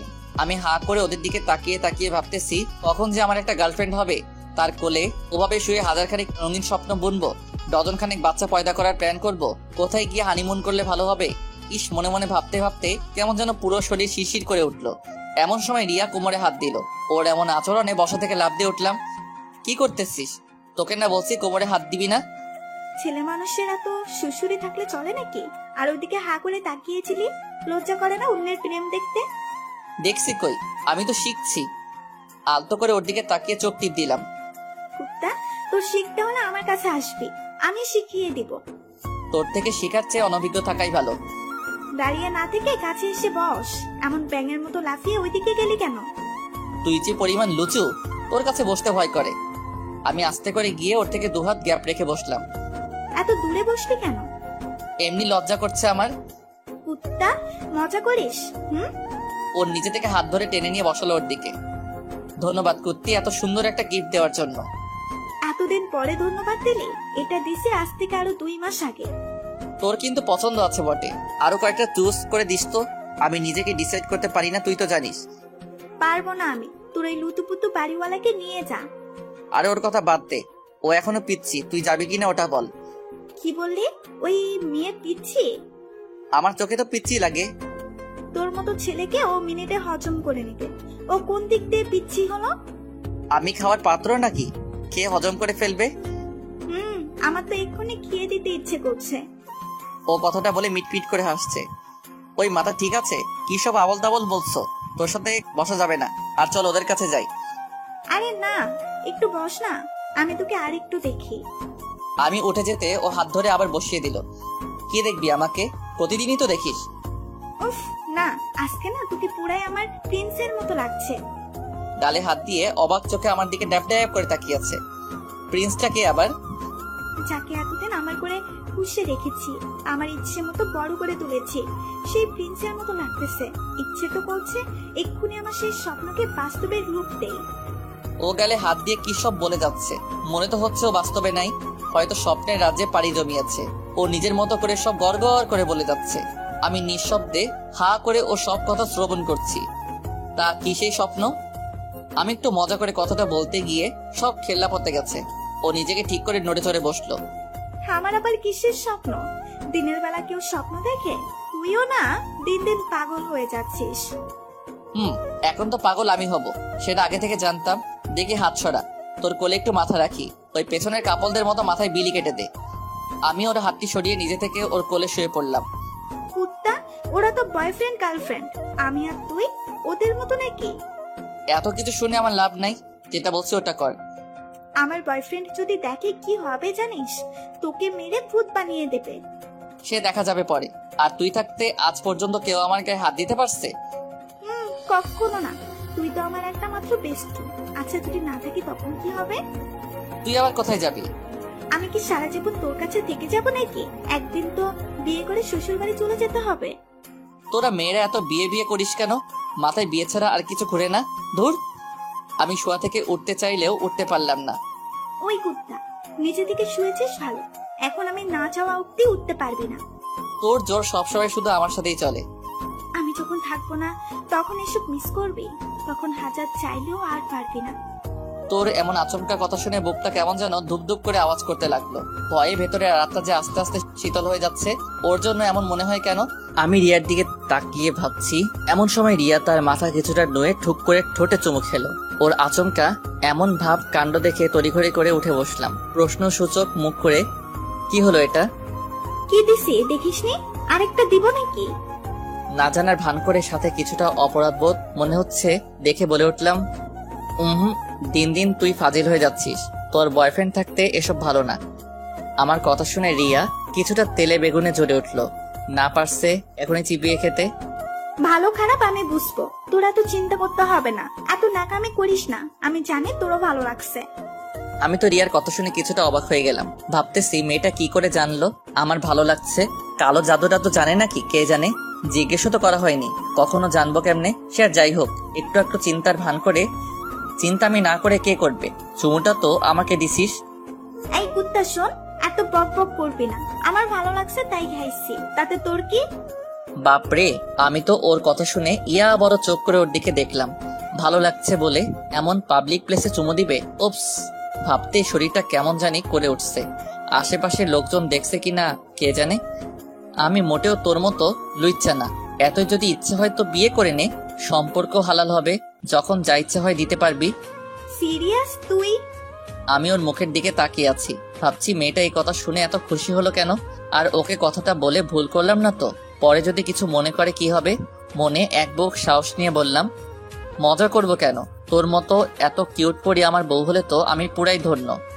আমার কথা শুনে রিয়া খুশিতে গদগদ হয়ে, তাহলে চল আজকে আম্মুকে রাজি করাবি, এরপর দুজনে কাজে অফিসে প্রথম এক ধাপ এগিয়ে যাব। আন্টি আমার মতো বেকার, অনাথ, আশ্রয়হীন, অচেনা একটা ছেলেকে কখনো তার মেয়ের হাতে তুলে দিবে? শোন, আম্মু তোকে নিজের ছেলের থেকে বেশি ভালোবাসে, আমি গ্যারান্টি দিতে পারি। তুই গিয়ে আম্মুকে বুঝিয়ে বলবি, আম্মু না হয় আপুকে বুঝাবে। ওর কথা শুনে কিছুটা জটিল মনে হলো। পরে ভাবলাম প্রেম করে বিয়ে করতে গেলে তো জটিলতা একটু আছেই। আন্টি যদি না করে তখন কি করব? না মানলে দুজনে গিয়ে কাজে অফিস থেকে বিয়ে করে নেব। এরপর তুই একটা পিচ্ছি আয়ান এনে দিস আমাকে, নাতের মুখ দেখলে তখন মেনে নিবে। আমি ওর কথা শুনে শুয়া থেকে উঠে নড়ে চড়ে বসলাম। মেয়ে বলে কি পালিয়ে বিয়ে করবে? তার আবার পিচ্ছি আয়ানও লাগবে? আমি কই পাবো পিচ্ছি আয়ান? এসব ভাবতে ভাবতে জিজ্ঞেস করে ফেললাম, পিচ্ছি আয়ান পাবো কোত্থেকে? আমার কথা শুনে রিয়া কিছুটা আমার দিকে আসলো, কানটা আস্তে করে টেনে ধরে, ন্যাকা সাজিস না, এত বড় দামরা একটা ছেলে হয়ে এখনো না জানলে তোকে আমি বাসর ঘরে চিপিয়ে খাবো। তাহলে বাসর ঘরে যাবই না। তুই থাক একা একা, আমি চাই। আম্মুর কাছে কখন যাবে? আমি ওর কথাটা একটু মজার ছলে নিলাম, এমন ভাব করে। আন্টির কাছে যাব কেন? পারবো না এসব, লজ্জা করে আমার। ওরে আমার লজ্জাবতী রে, সোনা চাঁদ, কুত্তা ফাজিল, এখান থেকে গিয়ে যাবে। না মানলে আমি তোর রুমেই থাকবো। তোর বয়ফ্রেন্ড আছে, ওরে নিয়ে বাসর কর যা, আমাকে দিয়ে এসব হবে না। আজ রাতে যদি আম্মুর কাছে না যাস তাহলে আমাকে চিরতরে হারাবি। কুত্তা, মনে থাকে যেন। তোর বয়ফ্রেন্ডটার কি হবে পরে? আমার পাল্টা প্রশ্ন শুনে চোখ লাল করে তাকাচ্ছে, এরপর হেসে শান্ত স্বরে বলে উঠল, দ্বিতীয়বার এই প্রশ্ন করবি না। বিয়ের পরে এই প্রশ্নের উত্তর পাবি, তার আগে না। রিয়ার কথা শুনে মন কিছুটা খারাপ হয়ে উঠলো। কি এমন দোষ হবে যদি ছেলেটাকে বলে দেই এই মেয়ের মাথায় এত প্যাচ, ইচ্ছে করে একটা বাড়ি দিয়ে সব প্যাচ ছুটাই দেই। মনে মনে রাগ করলেও হালকা হালকা মুচকি এসে, আচ্ছা বাবা যাব, তুই এখন ওঠ, যেতে তো হবে, অনেকক্ষণ হয়েছে আসছি। আর একটু বস না, তোর কাঁধে মাথা রাখি। শালি উল্টাপাল্টা কথা বলে আসছে কাঁধে মাথা রাখতে। এক মুহূর্ত দেরি না করে আমি ওর সামনে থেকে উঠে হাঁটা ধরলাম। অবশ্য পেছনে রিয়াও আসছে। আমি এদিক ওদিক খুঁজে রিফাতকে দেখতে ওকে চিৎকর দিয়ে কাছে আনলাম। ও আস্তে আস্তে বকাবকি শুরু হয়ে গেল। এতক্ষণ স্বামী স্ত্রীর মতো কোথায় চিপ পেয়েছিলি তোরা? তোরা ভালো করে খুঁজলে ঠিকই পেয়ে যেতি, এমন অকর্মা চোখ রেখে কি করবি? হাসপাতালে গিয়ে বিক্রি করে দে। তুই তো আজ তো খাটাস একটা। আমাদের খোঁজার কি আছে? পার্কে এত মেয়ে থাকতে ওদের পিছে না পড়বি? আমাদের পেছনে কি? তোর মতো নাকি সবাই? তুই তো লুচ্চা, সারাক্ষণ ছেলেদের দিকে ট্যাপ ট্যাপ করে তাকিয়ে থাকিস। কি বললি তুই? আমি রিয়া রিফাতের চুল টেনে ধরলো। রিফাতের অবস্থা দেখে হাসি পাচ্ছে। আমি ওদের ঝগড়া দেখে দাঁড়িয়ে দাঁড়িয়ে হাসছি। রিয়ার দিকে পলকহীন ভাবে খুঁটিয়ে খুঁটিয়ে দেখছি। ও ঝগড়া করলে এত যে কিউট লাগে তা বলার বাইরে। নাকের ডগা টকটকে লাল হয়ে আছে, মুখে ক্ষুদ্র ক্ষুদ্র ঘামের স্রোত বইছে, চুলগুলো কপাল এসে পড়ছে। ঘামের সিক্ত মুখে কিছু চুল লেপ্টে আছে। কিছুটা উসখুস করার কারণে মাঝে মাঝে হাত দিয়ে মুখ থেকে চুলগুলো সরিয়ে দিতে চাইছে। চুলগুলো বড্ড ফাজিল, বারংবার মুখে এসে পড়ছে। এক প্রকার রিফাতের ধাক্কায় বাস্তবে ফিরে আসলাম। কি শুরু করলি ভাই? এইভাবে কি দেখছিস ওকে? জীবনে এই প্রথম ওর সামনে আসলি বুঝি? রিফাতের এমন কথা শুনে বোবা হয়ে গেলাম। মুখ দিয়ে টু শব্দ বের হচ্ছে না, মাথা চুলকাচ্ছি। কি বলবো ওকে? রিয়ার দিকে তাকিয়ে দেখি ও নিচের দিকে তাকিয়ে মিটমিট করে হাসছে। পেতনি আমাকে লজ্জায় ফেলে এখন খুব হাসা হচ্ছে না, সময় আমারও আসবে। পেতনি মনে মনে এক সমুদ্র সমান গালি দিলাম। ওর দিকে কই তাকালাম? আমি তো তোদের ঝগড়া দেখতেছি। ভাই আমি জানি কি দেখছিলি, লোকাতে হবে না আর। এখন চল, ভালো লাগছে না এখানে। এত তাড়াতাড়ি গিয়ে কি করবি? তোর পিচ্ছির জন্য মন টিকছে না মনে হয়। আহারে বেচারা। কিছু সময় সবাই একসাথে হাঁটলাম। এরপর সবাই আবার রিটার্ন কলেজে গিয়ে ভেতরে ঢুকলাম না। ঘড়ির কাঁটা লক্ষ্য করতে বুঝলাম দুপুর ঠিক 12টা ছুঁই ছুঁই। রিয়া পেছনে আষ্টে বৃষ্টে জড়িয়ে ধরছিল। রাস্তা দিয়ে আসার সময় এক প্রকার সবাই হা করে তাকিয়েছিল। আমার মাথায় হেলমেট থাকতেও কেমন জানি লজ্জা লাগছিল। সব বাধা বিপত্তি শেষ করে রুমে এসে শুয়ে পড়লাম। সারাদিন হাঁটাহাঁটি করতে করতে এসির হাওয়া গায়ে লাগতে শরীর একটু অলস হয়ে আসছে। কাপড় চোপড় পাল্টে শুয়ে পড়লাম। বিকেলের দিকে ঘুম ভাঙলো ফোনের আওয়াজে। চোখ ডলতে ডলতে মোবাইলের দিকে তাকিয়ে দেখি একটা অপরিচিত নাম্বার থেকে কল আসছে। বরাবরের মতো মোবাইলটা পাশে রেখে কম্বলটা আবার টেনে নিলাম একটু। অজানা নাম্বার থেকে কল আসলে ধরতে ইচ্ছে করে না। বেশিরভাগ সময় পরিচিত ছাড়া তেমন কেউ ফোন দেয় না। ঘাড় ঘুরিয়ে চোখ বন্ধ করতে আবার মোবাইল বেজে উঠলো। কি মনে করে যেন ফোনটা রিসিভ করলাম। হ্যালো, কে বলছেন? আমি শরীফ, তুমি চিনবে না, তবে একটা জরুরি কথা বলার জন্য ফোন দিছিলাম। বলে ফেলুন, শুনতেছি আমি। কথাটা খুব জরুরি, তাই বলছিলাম কি সামনাসামনি বললে ভালো হতো। ভাই ঘুম পাচ্ছে খুব, কি বলবেন বলেন, আর না হলে রাখছি। আরে আয়ান, কথাটা জরুরি আর তোমাকে খুব দরকার। কোথায় আছো ওটা বলো, আমি নিজে আসবো। ও আচ্ছা, যাই হোক, বিকেল 5টার দিকে সোনারগাঁও রেস্তোরাঁর সামনে থাকবো। আপনি চাইলে ওখানে আসতে পারেন। ওকে। মোবাইলটা পাশে রেখে ঘুমাতে যাব, অমনি চোখ পড়লো মোবাইলে। এখন বাজে 3টা 30, সময় আছে 1.5 ঘন্টা। কম্বল টান দিয়ে আবার ঘুমিয়ে গেলাম। 4টা 30-এর দিকে ঘড়ির আওয়াজে ঘুম ভাঙলো। হালকা ফ্রেশ হয়ে শার্ট জড়িয়ে নিচে নামলাম। গাড়িটা নিয়ে সোনারগাঁও রেস্তোরাঁয় চলে গেলাম। এইখানে বেশ জবরদস্ত খাবার রান্না করে এরা। দুপুরে তেমন একটা খাইনি, তাই ক্ষুধাও কিছুটা আছে। ব্যাস হালকা করে কিছু অর্ডার করলাম। ততক্ষণে বসে বসে মোবাইল চালাই। বেশ কদিন যাবৎ ফ্রিল্যান্সিং এ ভালো জমছে না, তাই ভাবছি অন্য কিছু করতে হবে। সারাদিন বসে খেয়ে শরীর ম্যাচ ম্যাচ করতেছে, তাই শরীরটা যদি নিজের কাজে নাড়াই খারাপ হয় না। বাড়ি গিয়ে কিছু একটা ভাবতে হবে। ছোটবেলায় শখ ছিল সেনাবাহিনী হওয়ার, বড় হতে হতে কেন জানি ভুলে গেছি। পড়ালেখা কিছুটা শেষ দিকের পথে। কিছু সময় অপেক্ষা করতে খাবার এসে গেল। এদিক সেদিক না তাকিয়ে ঘপা ঘপ খেয়ে শেষ করলাম। টিস্যু দিয়ে হাত মুখ পরিষ্কার করে বের হতে যাব, এমন সময় চেয়ার টেনে অচেনা লোক একটা বসলো।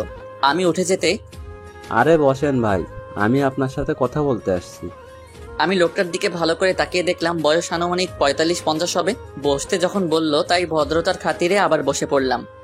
কথাটা তুমি কিভাবে নেবে জানি না, তবে আমার একজন সাঁতার প্রতিযোগী দরকার, তাই তোমার কাছে আসা। আমি লোকটার কথা শুনে ভ্যাবাচাকা খেয়ে গেলাম। ব্যাটা বলে কি? আপনি ভুল জায়গায় আসছেন। আমি কোনো সুইমার বা অ্যাথলেটও না। আমি জেনে শুনে তোমার কাছে আসছি। ও, তাহলে বলেন কি করতে পারি আপনার জন্য? সামনের 30 তারিখ একটা সাঁতার প্রতিযোগিতা আছে ঢাকায়। আমি চাই তুমিও সেখানে যোগ দাও। না ভাই, আমাকে দিয়ে এসব হবে না, দুঃখিত। আপনি অন্য কাউকে খুঁজে দেখুন। আমি চেয়ার ছেড়ে উঠে চলে আসতে যাব, এমন সময় তিনি হাত টেনে ধরলেন। এমন সুযোগ আর পাবে না। আর শোনো, ঢাকায় যে চ্যাম্পিয়ন হবে তাকে ওয়ার্ল্ড সুইমিং চ্যাম্পিয়নশিপে নিয়ে যাওয়া হবে। এখন তোমার ইচ্ছে। ধন্যবাদ বলার জন্য, তবে আমার মনে হয় না আমাকে দিয়ে ওসব হবে। মনে সাহস রাখো, আর আমার কথা যদি ভালো মনে হয় কাল ঠিক 10টার দিকে আমার দেয়া লোকেশনে চলে যেও। ঠিক আছে ভাই, তবে আমার একটু তাড়া আছে এখন। আমি নাস্তার বিল পরিশোধ করতে গেলে ওনারা বলল শরীফ ভাই দিয়ে দিচ্ছে। কি আর করা, বাইক নিয়ে আবার বাড়ি চলে আসলাম। তিতলিদের বাসায় যেতে হবে। মেয়েটা যে পরিমাণ প্যারার মধ্যে রাখে, কোন দিন কি করে বসে একমাত্র উপরওয়ালা জানে। বাইকটা রেখে একটু বিশ্রাম নিয়ে তিতলিদের বাসায় গেলাম। 2-1 বার কলিং বেল দেওয়ার সাথে সাথে কিচেন হেল্পার এসে দরজা খুলে দিল। আমি গিয়ে টেবিলে বসলাম। 2 মিনিট 5 মিনিট পাক্কা আধা ঘন্টা পর তিতলি আসলো। দেখে তো পুরো ভয় পেয়ে যাচ্ছি, চোখে মুখে রক্ত ধরছে। হাতটা মুচড়িয়ে আমার কাছে আসলো, এসে চেয়ার একটা টেনে আমার সামনে বসলো। কলেজ থেকে কোথায় গেছেন আজ? আসলে অনেকদিন ঘোরা হয়নি তো, তাই সবাই মিলে একটু ঘুরতে গেছি। সবাই মানে কে? সাথে ওই রিয়া নাকি টিয়া ও ছিল নাকি? আমার ফ্রেন্ড সার্কেলে সবাই গেছে। তাহলে আজ খুব মজা নিছিস না রিয়ার সাথে? এতক্ষণ তো ঠিক ছিল, আবার তুই করতেছ কেন? যেটা জিজ্ঞেস করছি ওটা বল। না মানে মজা নেব কিভাবে? ও তো আমার ফ্রেন্ড। তোকে আমার বিশ্বাস হয় না। আর মেয়েটাও গায়ে পড়া অভ্যাস, কিছু করিসনি তো আবার? ফালতু বকবক বাদ দাও, বই বের করো। আমার মুখ থেকে বই বের করার কথা শুনে ও যেন রাগে ফেটে পড়লো। চেয়ার থেকে উঠে এসে আমার গলা চেপে ধরলো। মেয়েটার এত সাহস কই থেকে আসছে কে জানে। প্রায়ই নিঃশ্বাস বন্ধ হয়ে আসছিল। কোন রকম ছাড়িয়ে মেরে ফেলার শখ হয়েছে নাকি? এমন জোরে কেউ গলা চেপে ধরে? তোকে আমি আজ মেরেই ফেলবো। ওই মেয়ের সাথে যেতে বারণ করছি না? আমার কথা না শোনার পর আজ তোকে ভোগ করতে হবে। ও চেয়ারের উপর উঠে জোর জবরদস্তি করতে লাগলো। গলাটা এমন জোরে চেপে ধরছে মনে হচ্ছে এখনই মরে যাব। নিঃশ্বাস প্রায় বন্ধ হয়ে আসছে। এমন সময় চেয়ারে উল্টে ধপাস করে মাটিতে পড়ে গেলাম। মাথায় ব্যথা পেয়ে আহ করে উঠলাম। তিতলি বুকের উপর শুয়ে আছে। মনে মনে ভাবছি মেয়েটা একটু বেশি করে ফেলতেছে। যা হয়েছে অনেক, কাল থেকে আর আসবো না এখানে। পড়ার গোষ্ঠী কিলাই, প্রতিদিন এসব ভালো লাগছে না। রিয়া যদি এই অবস্থায় দেখে নির্ঘাত খুন করে ফেলবে। এদিকে তিতলি বুকে শুয়ে আছে, 2 হাতে শক্ত করে জড়িয়ে ধরে নিঃশব্দে কান্না করছে। ওর চোখের পানিতে শার্টের কিছু অংশ ভিজে যায়। আমি ঠান্ডা অনুভব করতে ওর দিকে তাকিয়ে দেখি কান্না করছে। কান্না দেখে একটু মায়া হলো। হইছে, অনেক কান্না করছো, এখন ওঠো। আন্টি এসে দেখলে খারাপ ভাববে। আমি চাই খারাপ হোক। ছাড়ো এখন, আমি উঠবো। ছাড়বো না, তোর যা ইচ্ছে কর। দূর ছাড়ো তো, ভালো লাগে এসব। কাল থেকে আর আসবো না। বললাম তো ছাড়বো না। আমি জোর করে ছাড়িয়ে উঠে গেলাম। উঠে মাথার পেছনে হাত দিয়ে কিছুটা ব্যথা অনুভব করলাম। এর মধ্যে তিতলি এসে আবার জড়িয়ে ধরলো। মাথায় রক্ত উঠে গেল। এখন যদি কিছু না বলি পরে সমস্যা হয়ে যাবে। অনেক ছাড়ানোর চেষ্টা করে ও না পেরে বিরক্ত হয়ে ছাড়িয়ে নিয়ে ঠাস করে চড় দিলাম। আমার থাপ্পড়কে তিতলি তাল সামলাতে না পেরে দূরে গিয়ে ছিটকে পড়লো। এমন সময় আন্টি আঙ্কেল দরজা খুলে রুমে প্রবেশ করলো। তিতলির কপাল বেয়ে রক্ত ঝরছে। তাদের চেহারা দেখে কিছুটা ভয় পেয়ে গেলাম। কি বলে না কি বলে, কি জবাব দিব তাদের? মুহূর্তে কেমন যেন নিজেকে এই স্ট্যাচু মনে হলো। আমি হাঁ করে তাকিয়ে আছি। আন্টি গিয়ে তিতলির মাথাটা কোলে তুলে নিল। রক্ত পড়া জায়গাটা ভালো করে দেখলো। বেশি ক্ষত না হলেও রক্ত ধরছে। আন্টি দৌড়ে গিয়ে ফার্স্ট এইড বক্স নিয়ে আসলো। সামান্যতম ডেটল নিয়ে রক্ত পরিষ্কার করে ওখানে ব্যান্ডেজ করে দিল। ব্যান্ডেজ করার সাথে সাথে আঙ্কেল এসে আমার কলার পাকড়ে ধরলো। তোর সাহস কি করে হয় আমার মেয়ের গায়ে হাত তোলা? তোকে তো মনে করেছিলাম ভালো, এই জন্য আমার মেয়েকে তোর কাছে পড়তে দিছি। আজ পর্যন্ত আমি ওর গায়ে হাত তুলিনি, সেই জায়গায় তুই আমার মেয়ের গায়ে হাত তুললি। তোকে আমি জেলে নিয়ে গিয়ে বুঝাবো, দাঁড়া। আঙ্কেলের দিকে কোনো আলোকপাত না করে আমি তিতলির দিকে তাকিয়ে আছি। আমি এমনটা না করলেও হতো। কেন এত রাগ হলো তখন খেয়ালই করিনি। নিচের দিকে তাকিয়ে আছে।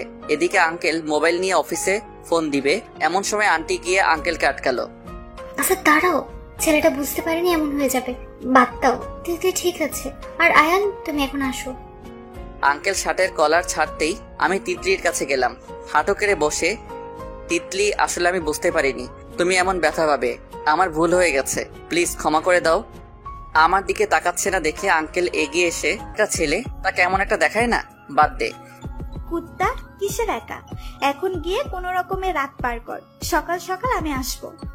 না, আমি রিহানের বাসায় যাচ্ছি, ওখানে আরো আরামে থাকতে পারবো।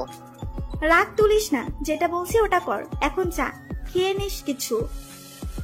আচ্ছা জানো, ধন্যবাদ, অনেক বড় সাহায্য করলি। গেলাম আমি এক মুহূর্ত ওখানে দাঁড়ালাম না, বাইকটা বের করে চলে গেলাম রিয়াদের বাসায়। বাড়িটা তেমন একটা বড় না, অনেক পুরনো, আর এখানে একটু লোকজন কম। বাড়ির গেট খুলে ভেতরে প্রবেশ করতে শরীরটা কেমন করে উঠলো। কোথায় আসলাম কে জানে। দিনের বেলা অনেক সুন্দর ওদের বাড়ি, তবে রাতে কখনো থাকি নাই, এই জন্য একটু ভয় লাগছে। মোবাইল ফ্ল্যাশ লাইট অন করে সামনের একটা রুমে গেলাম। ব্যাগটা রেখে পেছনের রুমে গিয়ে পুরো ঘরের বিদ্যুৎ চালু করলাম। এরপর আবার রুমে এসে পাকা লাইট চালু করতে তখন প্রাণ ফিরে আসলো। আহা, কি আনন্দ আকাশে বাতাসে। ধপ করে বিছানার উপর শুয়ে পড়লাম। মোবাইলটা চালু করে রিয়াকে একটা ফোন দিলাম, কিন্তু ঢুকলো না, ওয়েটিং বলতেছে। তাই আর বিরক্ত না করে গেঞ্জিটা খুলে ঘুমের রাজ্যে পাড়ি দিলাম। সকালে উঠতে বুকের উপর ভারী কিছু অনুভব করলাম। চোখ মেলে তাকিয়ে দেখে তিতলি। এদিক ওদিক তাকাচ্ছি, আমি কই? না, আমি তো রিয়াদের বাসায় আছি। ও আসলো কেমনে? আমি এখানে জানলই বা কেমনে? হাঁ করে ওর দিকে তাকিয়ে এসব ভাবতেছি। তিতলি আমার দিকে একটু করে তাকিয়ে আবার শক্ত করে জড়িয়ে ধরলো। কালকের ঘটনা মনে পড়তে আর কিছু বলার সাহস পেলাম না। ওকে বুকের থেকে সরাবো এটাও পারছি না, বারবার কালকের কথা মনে পড়তেছে। তিতলি, কালকের জন্য আসলে সরি, আমি বুঝতে পারি নাই তুমি এত ব্যথা পাবে। আমার দিকেও তাকিয়েও দেখছো না, আগের মতো শুয়ে আছে, মাথাটা বুকে রাখছে। ওই জায়গায় কিছুটা গরম অনুভব করলাম। কি হয়েছে তা দেখার জন্য কপালে হাত দিতে দেখি ওর গায়ে জ্বর। জ্বরে পুরো শরীর গরম হয়ে গেছে। কাটা জায়গার ইনফেকশনের কারণে জ্বর উঠে গেছে। কালকে যদি নিজেকে একটু কন্ট্রোল করতাম তাহলে এত কিছু হতো না। নিজেকে বড্ড অপরাধী মনে হচ্ছে। তোমার তো শরীরে তো অনেক জ্বর, এই অবস্থায় এখানে আসছো কেন? এবার দেখি কথা বলছে না, চুপ করে শুয়ে আছে। হাতের আঙুলে বুকের লোমগুলো ঘুরিয়ে ঘুরিয়ে একবার ধরছে, আবার ছাড়ছে। মনে মনে একটু হাসছি। কি পরিমাণ অভিমান করছে একমাত্র উপরওয়ালাই জানে। সকালে আসার সময় ওষুধ খাইছো নাকি? আর এখানে আমি ওটা জানলে কেমনে? বুকের লোমগুলো জোরে খামচি দিয়ে ধরলো। আচ্ছা সরি, আর কিছু জিজ্ঞেস করবো না, ছাড়ো। বুকে ব্যথা হচ্ছে। কি এক বিপদে পড়লাম, কোনটাকে ছেড়ে কোনটাকে ধরবো। ওই মেয়ে তো আমার পিছে আঠার মতো লেগে আছে। ওর প্রতি আমার তেমন কোনো টান অনুভব হয় না। কেমনে বুঝাই ওকে? রিয়া যদি এই অবস্থায় দেখে সত্যি সত্যি কথা বলে ছেড়ে দিবে। বিয়ের কথা তো দূরে, ওর কাছেও ঘেঁষতে দিবে না। অর্ধনগ্ন অবস্থায় একটা মেয়ে নিয়ে শুয়ে আছি, অথচ তার প্রতি আমার তেমন কোনো ফিলিংস আসে না। রিয়া হয়তো সব দেখছে বা জানে, কারণ ও ছাড়া তো এই বাড়ির খবর তেমন কেউ জানে না। নিজে নিজে বড্ড আফসোস হচ্ছে ওর প্রতি। আমি যাকে চাই ওর হয়েও হতে পারছি না। মাঝখানে এই বাড়িওয়ালি আমার জীবনটাকে তেজপাতা করে তুললো। কিছু বলতেও মন চাচ্ছে না। জ্বরে মেয়েটার শরীর পুড়ে যাচ্ছে। হঠাৎ অনুভব করলাম ও কাঁপছে, শরীরের উত্তাপ যেন বেড়েই চলেছে। তিতলি, একটু ছাড়ো, আমি এখানে কোনো ওষুধ পাই কিনা দেখি। না, আপনি শুয়ে থাকলে আমার জ্বর ভালো হয়ে যাবে। ব্যাপারটা এমন না আমি যাবো আর আসবো, আমি তো কোথাও পালিয়ে যাচ্ছি না। তাহলে কালকে পালিয়ে আসছেন কেন? তোমার আব্বু বলেছে তার জন্য। আব্বু বললে কি সব করবেন? আপনি একটা ভিতর ডিম। হয়তো। এখন ছাড়ো, আমি পানি আর একটা কাপড় নিয়ে আসি। কোথাও যেতে হবে না, আপনি আমাকে শক্ত করে জড়িয়ে ধরেন, তাতেই আমার জ্বর চলে যাবে। তোমার মাথা ছাড়ো। আমি ওর থেকে নিজেকে ছাড়িয়ে রেখা আন্টির রুমে গেলাম। উনি বৃদ্ধ মানুষ, হয়তো থাকতেও পারে ওটা ভেবে ওনার রুমে গেলাম। ওষুধের বক্স টেনে দেখি এক পাতা নাপা এক্সট্রা আছে, সাথে আরো কিছু ওষুধ আছে, তবে ওগুলো ওনার। আমি ওটা নিলাম। এক গ্লাস পানি নিয়ে তিতলির কাছে আসলাম। ওর দিকে তাকিয়ে দেখি ওর পুরো শরীর থরথর করে কাঁপছে। গায়ে একটা কম্বল আছে। ও এরপরও ওর কাঁপুনি দেখে মাথাটা চক্কর দিয়ে উঠলো। আমি তাড়াতাড়ি ওকে উঠিয়ে কোনো রকম ওষুধ খাওয়াই দিলাম। ওর মুখের দিকে তাকিয়ে দেখি পুরো মুখ লাল হয়ে আছে, চোখ খুলতে পারছে না। আমি ওকে ছেড়ে দিয়ে কিচেনে গিয়ে বাটি করে পানি নিয়ে আসলাম, সাথে একটা কাপড়ও নিলাম। এরপর ওটা ভিজিয়ে ভিজিয়ে প্রায় 1 ঘন্টা আধা ঘন্টা মতো জলপটি দিলাম। আমার ওসব ভালো লাগছে না, প্লিজ আপনি আমার কাছে আসুন। একটু চুপ করে থাকো, এক্ষুনি জ্বর সেরে যাবে ইনশাল্লাহ। আমি আর পারছি না। আপনি শুবেন নাকি আমি চলে যাব? তিতলি চিৎকার করে কথাটা বলে উঠলো। জ্বরের বেগে ওর মাথাটা এমনি গরম হয়ে আছে, তাই চুপটি করে ওর পাশে গিয়ে শুয়ে পড়লাম। আমি শুয়ে পড়তে আবার বুকের উপর চলে আসলো, চার হাত পায়ে আষ্টে পৃষ্ঠে জড়িয়ে ধরলো। আমিও আর না পেরে দুহাত দিয়ে ওকে জড়িয়ে ধরে ডান পাশে কাত হয়ে গেলাম। তিতলি ওর পা আমার গায়ের উপর তুলে দিয়ে মুখখানা বুকে রেখে চুপ করে শুয়ে আছে। ওর গরম নিঃশ্বাস বুকে পড়তেছে, ছোট আওয়াজ করে বলতেছে, আরো শক্ত করে জড়িয়ে ধরুন না, আমি আর পারছি না সহ্য করতে, প্লিজ। এক প্রকার কান্না করে দিল। আমি দায়ী ওর এসবের জন্য, নিজেকে নিজে ধিক্কার জানাচ্ছি। কবে থেকে মেয়েদের গায়ে হাত ওঠার অভ্যাস হয়েছে? কই, বাড়িতে তো এমন কোনো শিক্ষা দেয়নি। তাহলে তিতলির বাবাই জায়গায় আমার বাবা থাকলে তাহলে নিশ্চিত আমাকে হাসপাতালে থাকতে হতো। তিতলিকে শক্ত করে জড়িয়ে ধরে ঘুমিয়ে গেলাম। যখন ঘুম ভাঙলো, পাশ থেকে মোবাইলটা বের করে দেখি 12টা বেজে গেছে। দরজায় চোখ যেতে দেখি রিয়া, ওর চোখ দিয়ে অশ্রু ঝড়ের মতো পড়তেছে। থামার কোনো নামগন্ধ নেই। পরিচিত চোখ জোড়াগুলো আজ বড্ড অসহায়তা দেখাচ্ছে। চেনা জানা চোখগুলোর মধ্যে আজ সামান্যতম ভালোবাসা খুঁজে পাচ্ছি না, আছে শুধু একরাশ ঘৃণা। চোখ দুটো লাল বর্ণ ধারণ করছে, হয়তো অনেক সময় ধরে কান্না করছে। আমি উঠে ওর কান্না মুছে দিয়ে বুকে টেনে নিব। আজ হয়তো সেই অধিকারটুকু হারিয়ে ফেলছি। এই মুহূর্তে কি করা দরকার তা মস্তিষ্কে যেন আসছেই না। আমি ওর দিকে ভালো করে লক্ষ্য করতে বুকের মধ্যে অজানা এক স্মৃতি যেন বারবার হানা দিচ্ছে। ঢাকায় পা রাখার পর যে আমার এক সমুদ্র বিষাক্ত অতীতের কথা জেনেও কাছে টেনে নিয়েছিল, আজ সেই রিয়াকে খুঁজতে কষ্ট হয়ে যাচ্ছে। বাড়ি থেকে বের হয়ে কোথায় যাব ঠিক জানি না। বন্ধুদের সাথে ঘুরতে তেমন একটা ভালো লাগতো না।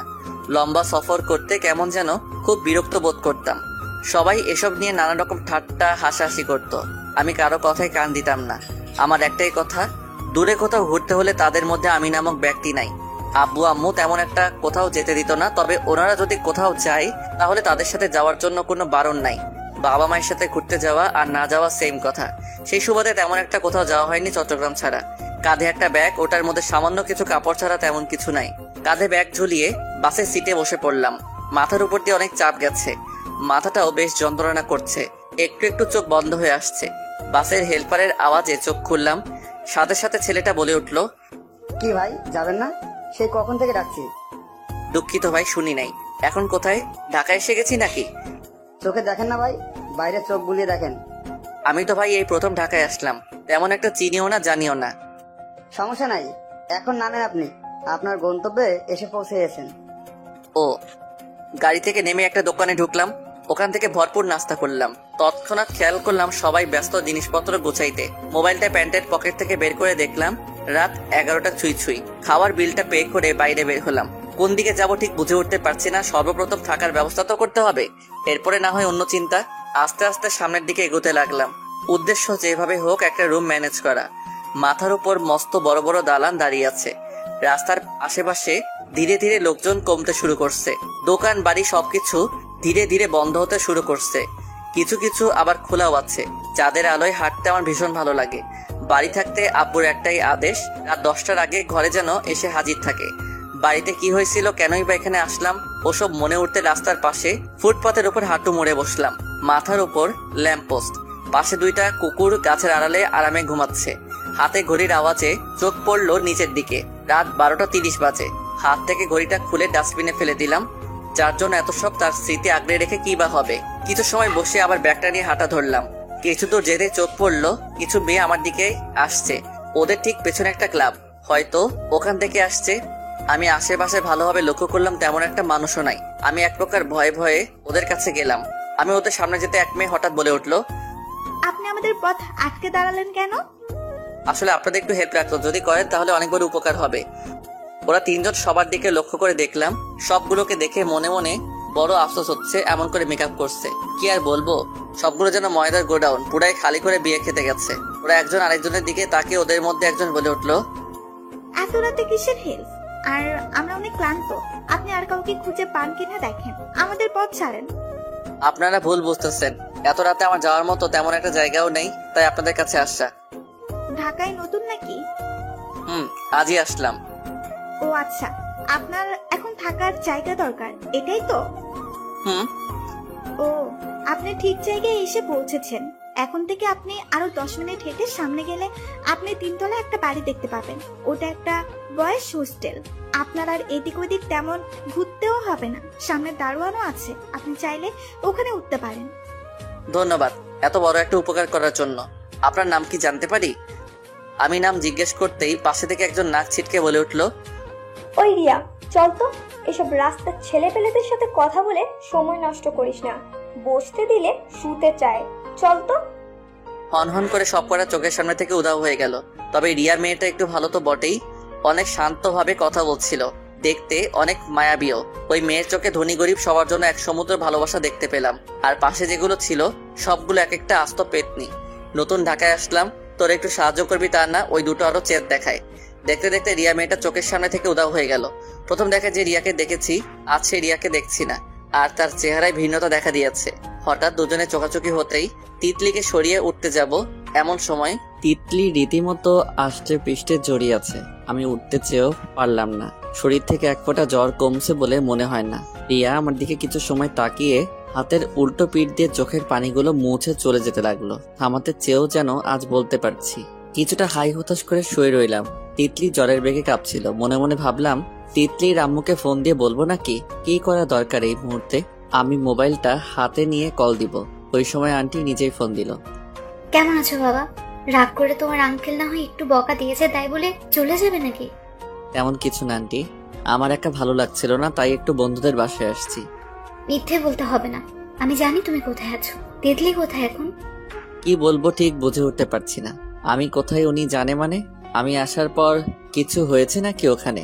কে জানে, হলেও হইতে পারে। আমার বুকের উপর শুয়ে আছে, এমন বললে নির্ঘাত খারাপ কিছু মনে করবে। হাজার হলেও উনি তো তিতলির মা, তাই একটু ভদ্রতার খাতিরে ছোট করে বললাম, আমার সাথে আছে। আমার মেয়েটা বড্ড পাগলি বাবা, একটু দেখে রেখো। আর আমি তোমাদের জন্য রান্না করছি, যেখানেই থাকবো তোমরা দুপুরে যেন আমার বাড়িতে দেখি। জি। কথা শেষ করে পাশে মোবাইলটা রাখলাম। মনে মনে ভাবতেছি আমি আসার পর কি হয়েছিল ওখানে। তিতলি বাবার রাগের সামনে কিছু না বললেও আমি চলে আসার কিছু সময় পর ফ্রেশ হয়ে আমার রুমের দিকে আসে। এসেই দেখে আমি নাই। গ্যারেজে গিয়ে দেখে গাড়ি নাই। আবার দৌড়ে রুমে আসে। ভালোভাবে খেয়াল করে দেখলো তেমন কাপড় চোপড়ও নাই। এবার ওর মাথায় যেন বাজ পড়লো। ফ্লোরে হাঁটু গেড়ে কান্না জোরে দিল। নিজের রাগ খুব সামলাতে না পেরে নিজের রুমে গিয়ে এক এক করে সবকিছু ভাঙচুর করতে লাগলো। এদিকে ওর আওয়াজ শুনে রাবেয়া বেগম দ্রুত পায়ে রুমে এসে দেখেন তারই মেয়ে রুমের সবকিছু ভেঙে রুমের অবস্থা নাজেহাল করে দিয়েছে। উনি এক প্রকার তাড়াহুড়ো করে গিয়ে মেয়ের হাত ধরে ফেলেন। এরপর জিজ্ঞেস করেন, কি হয়েছে মা? এমন করছিস কেন? আমাকে বল। ওর মাকে দেখে তিতলির যেন আরো রাগ বেড়ে গেল। সে ছুটার জন্য জোরাজোরি করতে লাগলো। এমন করিস না আমার লক্ষ্মী মা, আমায় বল না কি হয়েছে। তিতলি এবার হাত ঝাড়ি মেরে চিৎকার দিয়ে বলে উঠল, তোমাদের কথায় অঞ্চলে গিয়েছে মা। এই কথা বলে আবার কান্নায় মেতে উঠল। মেয়ের মুখ থেকে আয়ান না শুনে এক প্রকার থ মেরে দাঁড়িয়ে গেলেন, যাকে কিনা একটু আগে তারা অপমান করে বাড়ি থেকে তাড়িয়ে দিয়েছে। ওই ছেলের জন্য তার মেয়ে কান্না করছে। ওটা ভেবে উনি কিছুটা শিউরে ওঠেন। মেয়ের দুই পাশে কাঁধে হাত দিয়ে বলল, ওই ছেলে চলে গেছে তাতে তোর কি? তোর জন্যই তোকে একটু আগে অপমান করে বাড়ি থেকে বের করে দিয়েছে। তিতলি কান্না অবস্থায় দাঁত মুখ খিচে চিৎকার করে বলে, আমি তোমাদের বলছি নাকি তাকে তাড়িয়ে দিতে? মা, আমি ওনাকে খুব ভালোবেসে ফেলছি। ওনাকে না পেলে আমি সত্যিই মরে যাব। প্লিজ মা, ওনাকে এনে দাও না। তিতলি কান্না করতে করতে কথাগুলো বলল। এক পর্যায়ে তার মায়ের হাত ধরে সে শক্তিগুলো বলল। এদিকে রাবেয়া বেগম তিতলির মুখ থেকে এসব কথা শুনে বোকা বনে গেলেন। তার মেয়ে শেষে কিনা এই ছেলের প্রেমে পড়েছে। তুই ওকে ভুলে যা, আমি তোর জন্য এর থেকে ভালো কাউকে এনে দেবো। মা, আমি এত কিছু জানি না। প্লিজ তোমরা ওনাকে আমার করে দাও না। আমি আর কিচ্ছু চাইবো না তোমাদের কাছে। একটু বোঝার চেষ্টা কর মা, ওকে তুই ভালো করে চিনিস না, জানিস না, কিভাবে তোকে ওর হাতে তুলে দেবো বল? তোমার স্বামীকে তুমি থাকো, আমি আমার আয়ানের কাছে গেলাম। এই কথা তিতলি রুম থেকে দৌড়ে বের হয়ে গেল। তিতলি কান্না করতে করতে সিঁড়ি বেয়ে নামছিল। এমন সময় রিয়ার সামনে পরে তাকে কান্না করতে করতে সবকিছু বুঝিয়ে বলে। সবকিছু শুনে রিয়া তিতলিকে নিয়ে আসে ওদের বাড়ি। আমি তিতলির মাথায় হাত বুলিয়ে দিচ্ছি। নিজেই নিজেকে প্রশ্ন করছি, আদতে কাকে ভালোবাসি আমি, রিয়া না তিতলিকে? রিয়া তো ফ্রেন্ড আর তিতলি তো আমার স্টুডেন্ট। দুজনের মধ্যে কাকে চুজ করব? আমি যাকে ভালোবাসি তাকে, নাকি যে আমাকে ভালোবাসে তাকে? তিতলির মাথায় বিলি কাটতে কাটতে এগুলো ভাবছিলাম। এমন সময় দেখি তিতলি একটু নড়ে চড়ে উঠলো। বিড়বিড় করে কিছু একটা যেন বলতেছে, ঠিক শুনতে পাচ্ছি না। এই অবস্থায় বাইকে করে নিয়ে যাওয়া যাবে না, তাই একটা সিএনজি নিয়ে ওকে হাসপাতালে নিলাম। ওখানে ডাক্তার ভালোভাবে চেক করে বলে, উনি কাল রাত থেকে মনে হয় তেমন কিছু খায়নি, আর কপালে ছোট এই কাটার ইনফেকশনটার কারণে জ্বর আসছে। আমি ঔষধ লিখে দিচ্ছি, আপনি চাইলে এখান থেকেও সেবা নিতে পারেন, আর না হলে বাড়িতে নিয়ে যেতে পারেন। আমি এই অবস্থায় ওকে বাড়ি নিয়ে যাওয়ার সাহস হয়নি, তাই পুরো বিকেলটা হাসপাতাল থেকে কাটিয়ে দিলাম। রাতের দিকে তিতলি একটু সুস্থ হয়। এদিক ওদিক তাকিয়ে, আমি কোথায়? কই নিয়ে আসছেন আমাকে? শুরু থেকে সবকিছু ওকে বললাম। ও সাথে সাথে বলল বাড়ি চলে যাবে, তাই আর দেরি না করে আমি ওকে নিয়ে বাড়ি চলে গেলাম। সারাটা পথ একটুর জন্য হাত ছাড়িনি, ছাড়লে মনে হয় পালিয়ে যাব। কাঁধে মাথা রেখে চোখ বন্ধ করে আছে। ওর দিকে চেয়ে কিছুটা মায়া হতে লাগলো। শত শত ভাবনা এসে মস্তিষ্কে হানা দিচ্ছে।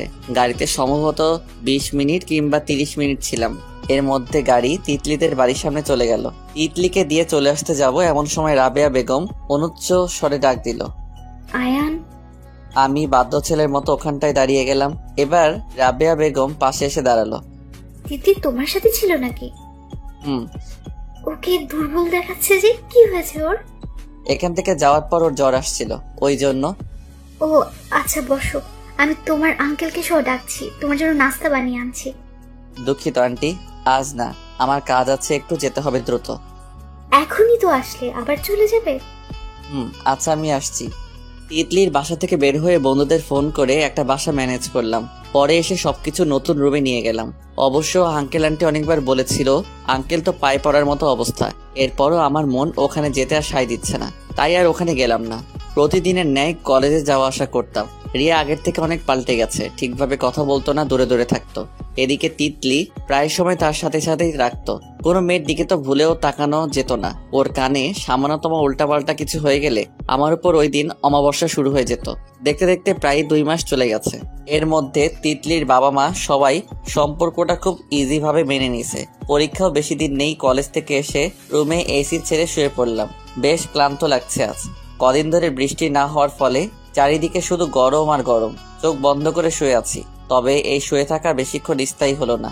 তিতলি এসে বুকের উপর শুয়ে পড়লো। এসব প্রতিদিনকার নিয়ম। কিছু বললে রাগে ফেটে পড়ে, তাই চুপ করে থাকা ছাড়া কোনো উপায় নেই। কিছু সময় শুয়ে থেকে এবার বলে উঠলো, আমাকে রেখে চলে আসলে কেন? ভালো লাগছে তাই। আসতে না আসতে বাঁকা কথা, কবে ভালো হবে? আমি এখন খারাপ নাকি? খারাপ না, অনেক অনেক অনেক খারাপ। তো খারাপের কাছে আসছো কেন? ভালোর কাছে যাও। সত্যি চলে যাব? যাও, ধরে রাখছে কে? তুই একটা শয়তান কুত্তা। চলে যাওয়ার পর আমাকে আর কলও দিবি না, মেসেজও দিবি না। বুকে কয়েকটা কিল ঘুষি মেরে ধরপড় করে উঠে যেতে লাগলো। এমন সময় ওর হাত ধরে টান দিয়ে আবার কাছে নিয়ে আসলাম। ছাড় আমাকে, তোর সাথে কথা নাই আমার। এসব তুই তোকারি আগে বন্ধ করো, না হলে বুঝতেই তো পারছো কি করব। বাঁকা চোখে তাকিয়ে কথাটা বলতেই তিতলি এসে চোখে চোখ রেখে, বলছিলাম কি বলছিলে? বলি নাই, বলবো যে। তো বলো, কি বলবে? আপনাকে রান্না করে খাওয়ানোর মতো তো কেউ নাই। আমাকে রেখে দেন একেবারে। আমি প্রতিদিন মজার মজার রান্না করে খাওয়াবো। খারাপ না, তবে আমার মনে হয় কি জানো? কি? রান্নাটা মনে হয় আমাকেই করতে হবে। তার থেকে ভালো এখন যেমন আছি তেমনই ভালো। তোমার মাথা। শোনো, এত ঘুরিয়ে ফিরিয়ে বলতে পারবো না। চলেন বিয়ে করে ফেলি। না, আমি আগে চাকরি বাকরি করি, এরপর না হয় ভাবা যাবে। না, আম্মুকে গিয়ে বলবেন আমি তিতলিকে একেবারের জন্য আমার করে নিতে চাই। আপনারা বিয়ের আয়োজন করেন। তোমার মাথা। তোমার ওই পুলিশ বাবা ডান্ডা নিয়ে দৌড়ানি দিবে। আর চাকরি ছাড়া বিয়ে করলে তোমাকে খাওয়াবো কিভাবে? আমি বেশি খাই নাকি? এইটুকু করেই তো খাই। একটু করে খাও আর বেশি। এখন না, আগে চাকরি জোগাড় করি, তারপর বিয়ে।